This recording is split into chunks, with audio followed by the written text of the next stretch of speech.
My name is Marcus Haynes. I'm an author writing under the pen name M. Haynes, and I'm here at BlerDCon this year vending, talking about my book series, the Elemental series, and just really trying to take some time to meet with other creatives and, of course, fans.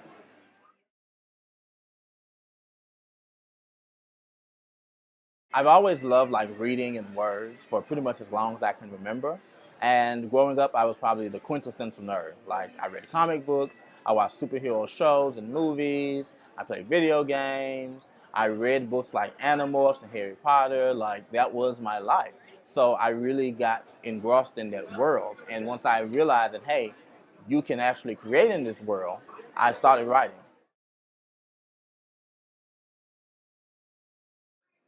The interesting thing was most people weren't really surprised by it because I started writing when I was 9. I wrote little handwritten books and with little stick figures as the illustrations, and I sold them to my classmates at school.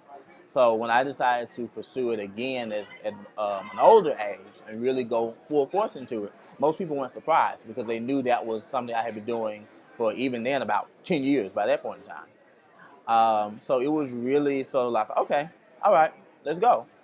My parents especially were really pretty supportive of that.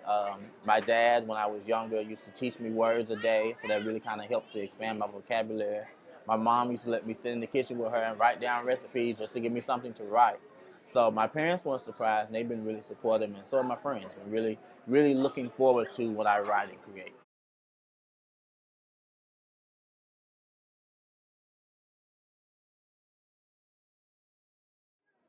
I think particularly because of what I want to do, I think it may be a little more difficult because I think we're at a space where stuff like what people expect, black authors to create like urban lit, street lit. But I think because I'm in sort of a fantastical, sort of science fiction genre, that makes it a little bit harder because we're still not really used to seeing that. Like when we think of black people in science fiction or fantasy, we automatically go to Octavia Butler. That's a black woman. So, it's people kind of raise these eyebrows like, oh, that's interesting, that's new.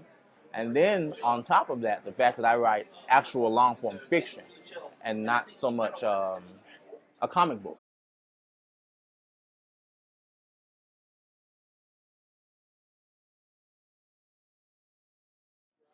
I always think you should have a plan B.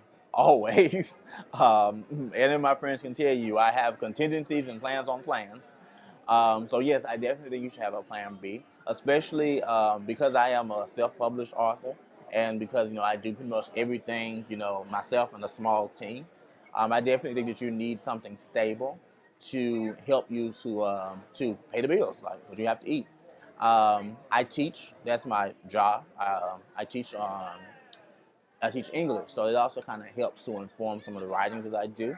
But I definitely think it's important to have a plan B, to have something else, because a lot of people I think expect themselves to just fall right into becoming the next J.K. Rowling, and that's not what happens. That's not realistic. No, it's really not. But that's what people expect.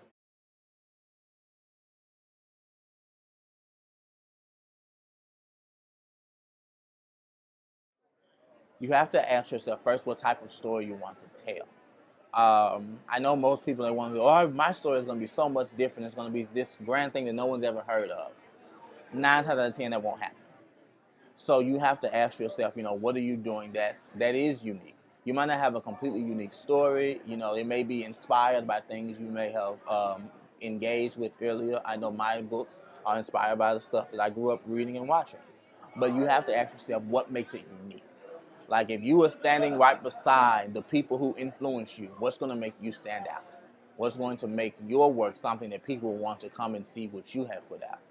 So I think that's your first question. And then once you figure out, or you think you know what it is that makes you unique, now what is the best way for you to achieve that?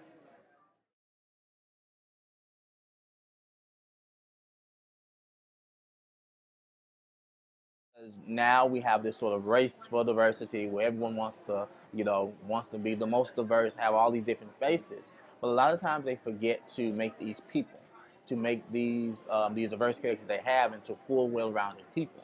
And one of the things that I think I am able to achieve in my series is that not only are these full people with stories beyond their diversity points, But even taking the opportunity to show that, not everyone is going to be, this one type of person. Some people come from two-parent homes, some people come from single-parent homes. Some people may be, straight A students. Some people may, go in and out of school. And I think that something that makes me stand out is the fact that I'm not afraid to show all these different aspects of people's lives. At the end of the day, we're all people. No matter what sort of, I guess, diversity categories that we fall under, we're all still people. These things, may inform kind of how we live or what we do on a day-to-day basis, but it's not all that we are. You know, there's more to it than just that. There's more to it than just, like, oh, I'm black, or oh, I'm LGBTQ, or oh, I'm a woman. Like, yes, that, kind of informs how you move, but you're not saying those things every hour of every day. So there's more to life beyond just those sort of categories, and I think I really want to show that.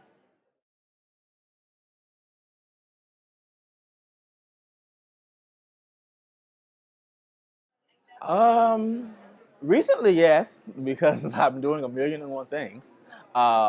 Most of them are sort of like external factors. Really, just finding the time to sit down and really, really write, really do what I want to do with this series. Um, I encountered some obstacles when I first got started, as far as like how to make this work. But I think that since I'm working on my third book now, I think that I've kind of refined this process a bit to where a lot of those obstacles that I had with book one aren't so much obstacles now. Now it's just the me problems that I have to try to get through.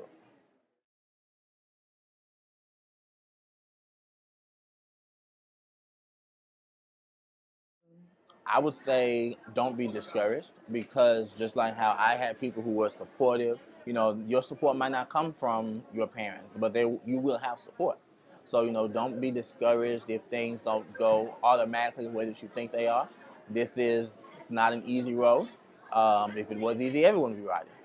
So definitely, stick to it if this is something that you're really passionate about, and don't be afraid to learn. I've been writing now 20 years. Um, been published for five. Um, I'm still learning. I'm still learning from people, still learning from conventions, still learning just doing my own research. There's never a point where you know everything or you learned enough.